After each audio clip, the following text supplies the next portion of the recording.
Magandang hapon mga kapipol, mga kapugong biyahero, mga kababayan.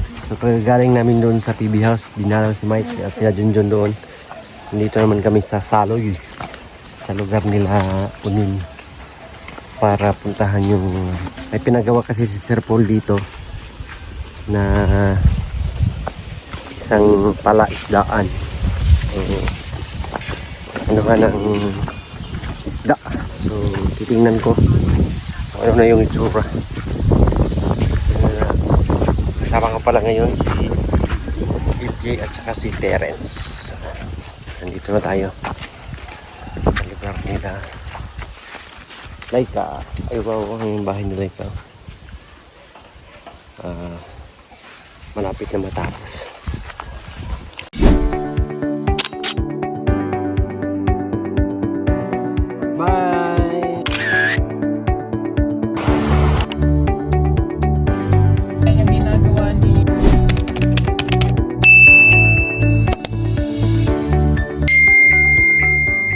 Grabe, ang daming kakao. Ito yung ginagawang tsokolate. Dami yung buto. Ganda, nalaki ng buto. Ang dami oh. Ito yung tawag na ferment. Yung magpapatuyo nito is yung ito. Ganito lang. Solar cellophane. Hindi siya direct to init. Kaya pagtuyo nito is amoy tsokolate na agad. At ibang klase masarap to. Kumpara nung sa binilad sa araw talaga. Ito tayo. Yung horse ni Unil.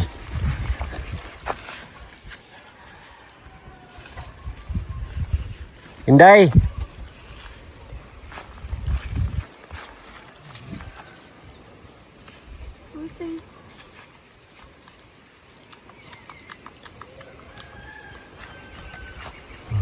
Bahay nyo nilo, may ano na. Kunti-kunti na lang. Asa si Kuante? Stiboy. Ha? Sa bahay niya. Ay, nangita daw ka ng kuan ka ng saging kay ang yaman kong isuon kay mo kuan ba mo palit og saging. Ah. Hindi pag kuan saging. Utaod naman ko. Ah, sige. Kumain ko direte. Tanawon na ko ilang kuan ba. Si Tiboy nang hanap ng saging si Tiboy daw. Tayo, tahan natin itong ano ni Laika dito. May kabayo oh. Ito kayo daan sa ano, gilid.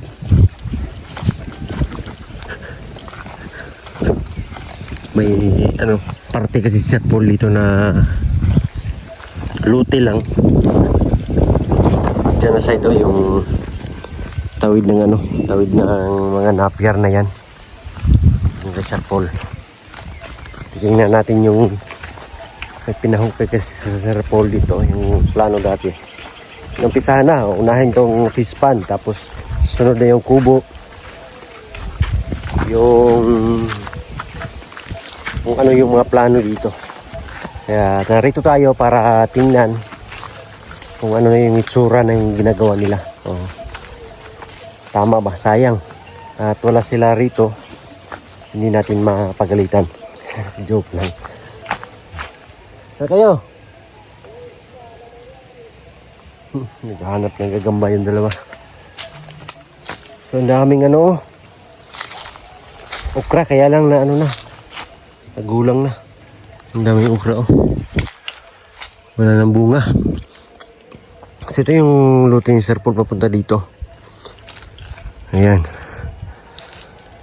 May niyog siya dito. Ito kay Sir Paul din doon, niyog.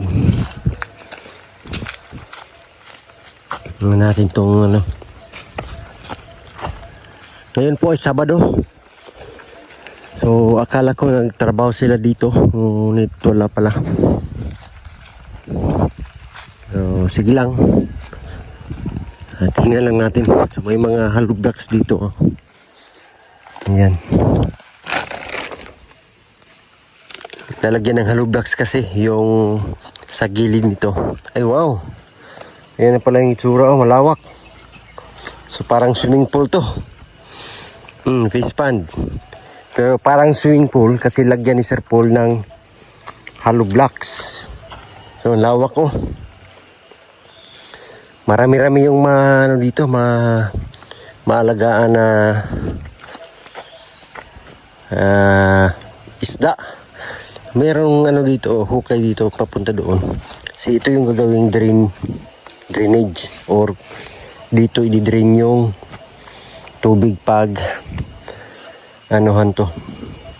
Halimbawa, huli na yung isda, so bawasan ng tubig. Saan punta? Ha? Kumayahas dyan lawak po siya oh. May tsura ng ano. So 20 feet papunta doon. Dito naman is 30 feet. O ganyan kalawak. So 1,000 yung pwedeng alagaan na ano dito. Isda o tilapia daw yung plano ni Sir Paul. Ang galing. Siyempre yung tubig hindi problema yon po. Kasi dito kukuha sa tubig sa ilog. Tingnan nyo may ilog dyan oh. So mag-ano lang ng hose doon papunta rito. Dito ilagay yung tubig. Tapos magawa ng tree house daw diyan, tree house para malamig. Pag magbakasyon dito matulog is malamig yung paligid.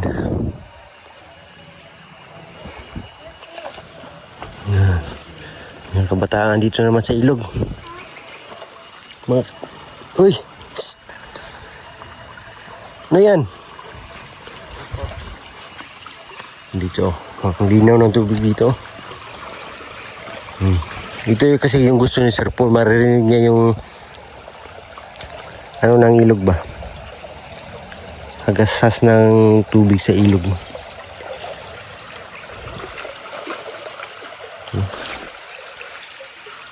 Lagi na pong naulan dito.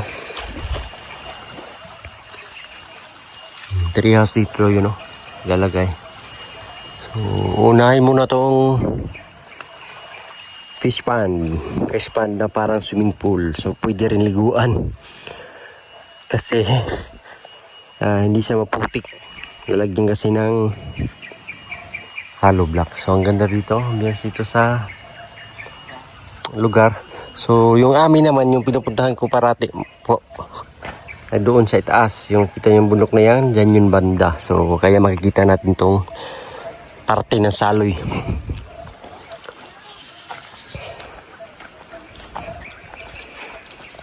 Ang daming nahukay nila na ano, na tawag nito, na lupa. Ang nabawas nila dyan sa lalim. Dami. Pag ibalik to dyan, hindi na to magkasya. Sobra na kasi hindi siya magkumpak. Yung mga binawas na lupa. So ito hanggang dyan ng lupa ni Sir Paul. Yung dyan. Sa anim na pier. Medyo malawak din. Nasa mga 1,000 square meter. Pag dito kasya dito 3 bahay. Yung maliliit lang. Kasya. Pwede taniman doon ng ano dito. Mga prutas.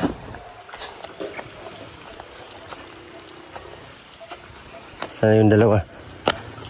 Friends!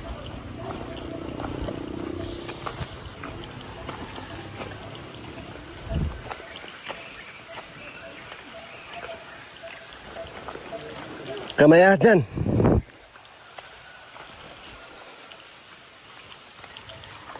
Sana. Mga kabataan talaga mahilig sa tubig.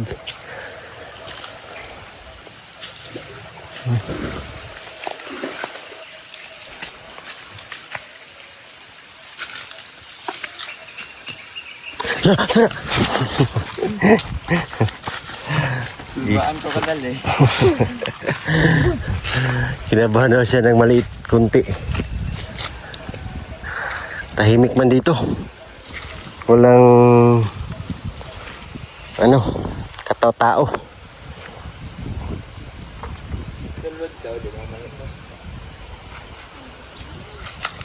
Huwag kang pumasok, maputik yan dyan. Yan, so pag matapos so dito is talagang ang daming isda na. Hindi na maubos kung pangkain lang, hindi na maubos. Kasi malawak eh. Tapos mag-alaga pa ng baby siguro sa Sir Paul dito. Magtanim ng gulay. Ayan, dito sa paligid. Sobrang ganda, sarap dito mag-stay. Gusto mong tahimik, mag-relax ka. Ang ganda rito.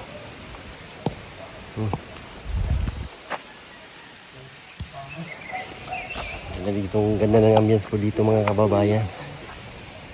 Sayang hindi natin nakita si Laika, si Inday Laika. Napakakulit na Inday Laika. Kung makikita natin is talagang mapapangiti tayo dahil agad-agaran na mag-transform ng babae. Daming mga halaman dito na hindi natin kilala ba. Ito ang mga yan, maganda yan. Hindi natin alam kung anong pangalan yan. Yung mga kahoy na to. Ang lamig ng tubig dito rin. Ang lamig ng tubig.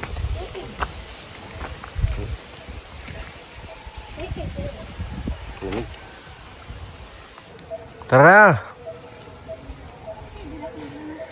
Kulit talaga ng kabataan kahit saan makarating. Serious sa lahat ng bagay. Tara na, uwi na tayo. Wala kasi si Unil po at kami ay uuwi na. So, bayabas. Kuha kayo.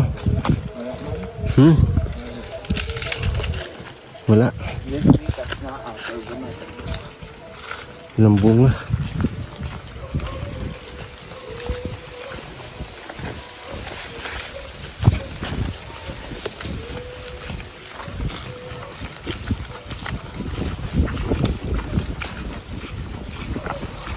Dito. Hilaw pa. Hilaw siya. Tara oh, hinog.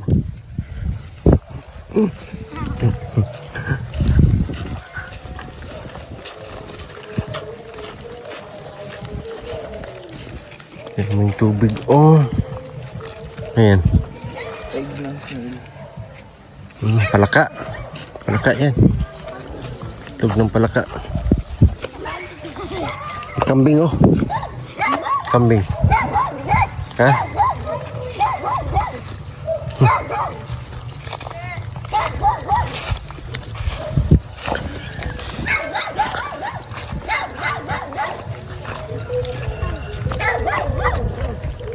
Balikan na natin si Nelito son.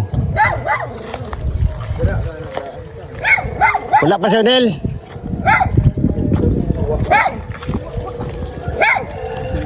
Balik ka siya. So Nel, wala pa. Balik na kupon. Ayan. Balik na kupon. Oo, sige.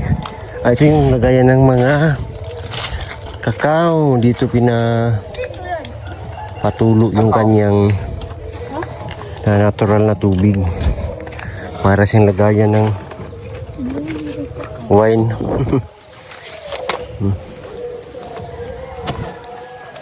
Nagara din. Ang dami.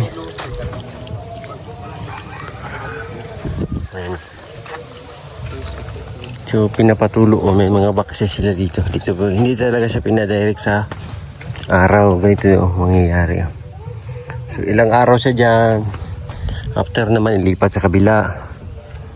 Ganyan yung proseso. Matagal siya matuyo. Mahigit 2 linggo bago siya matuyo. Ito, nilipat na dito, binilad na, pero hindi direct sa araw din to. Ang lalaki ng butil oh. Tsaka ang dami. Ang natural na presyo ng kakao, pag dito mo pinatuyuin, pinaprocess mo, magiging times 2. Halimbawa, pag tag 130, pag dito pinaprocess mo ng ganito, magiging 260 na siya, yung per kilo. Kasi iba ang tsokolate nito kumpara sa natural na pagtuyo ng kakao. Yan po yun mga kababayan.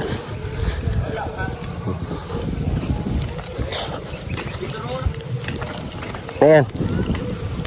May mga isda, nagagmay. Oh, hayaan nyo lang.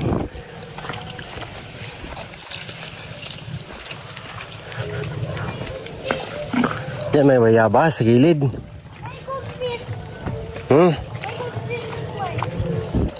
Asa? Fish pan ba yan dyan?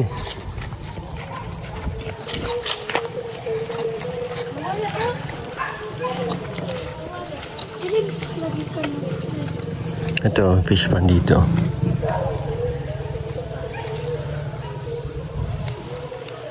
Nagmay kayo, tagal. Sabay-sabay. Daming ano, yung lumot. Tara na. May ano dito, may honeybee. Yung honeybee dito is ano yun na, kukunin yung honey. Dito si pinsan ko.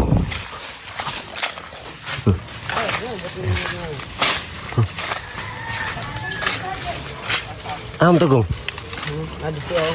So, videoan mo dati ba? Oo, gani. Ay, dugos eh. Nalagyan ni dugos. Ayan.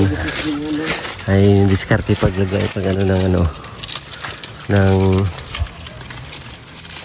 usok. Tuyo sa ilalim tapos sa ibabaw yung buhay na ano. Buhay na dahon. Dako aglo kayo eh. Ika pa kadagan. Nakita na. Ando no. Papaon na yung magong. Ari masilbi. Anak ko ko ron. TikTok. Ayan. Siya pag TikTok ako. Ang kanang humot kayo mo ginigukuron ron. Humot kayo. Ang ganyan diskarte oh.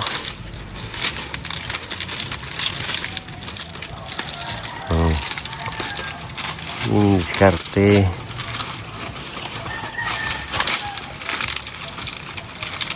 Sure yan eh, sure ang takbuhan. Andun kasi ano, maliit lang naman siya.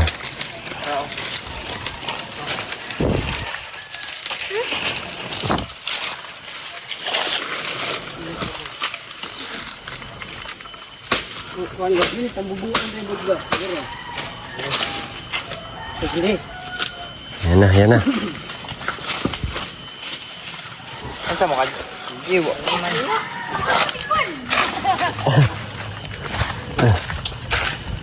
Ini. Ha? Uy. Ay, nawala. Ayun. Wala na, oy. Ay, lumipat na, oy. Sagong. Ay, nawala na. Burot ng tuyot. Sayang. Oh, wala na yung ano niya, laman. Sulom rin ka benepisyo. Ito yun, oh. Wala nang anuhan. Ay Sayang. gamay. Wala na, oy. Wala na yung rod ay gisulom na. Di burot na nagsapsyo. Natugaw siguro sila itong kuha, no? Wala na yung adlaw ya. Ano eh? Ano, wala talaga sila. Lumipat talaga. Sayang yung pausok. Sayang yung takbuhan. Wala na. Nasa likod. Baka lumipat yan. Hindi naman niya ginalaw kasi pag ginalaw yan, natanggal to. Yung mga ganito. Init lagi. Wala naman dyan pa man siya. Tanggalon pa. O, ganyan lang yan eh. Aron na pinabilin. Wala na. Latin. Usap natin. Sayang. Salamat. Anak nila. Kaya makakuha sana tayo ng ano, Ang katong nasa preskong lupad ba? Kupyado. preskong Apa isa na rin. honey. Wala naman. Wala.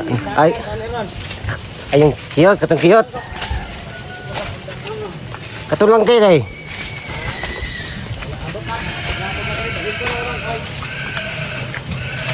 Wala na.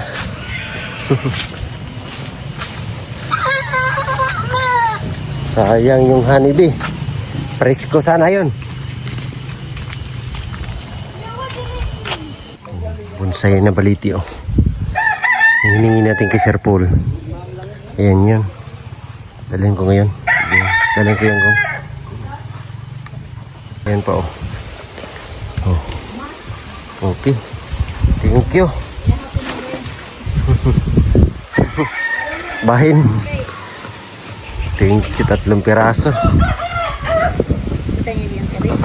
Oh, tanggal natin ang ano.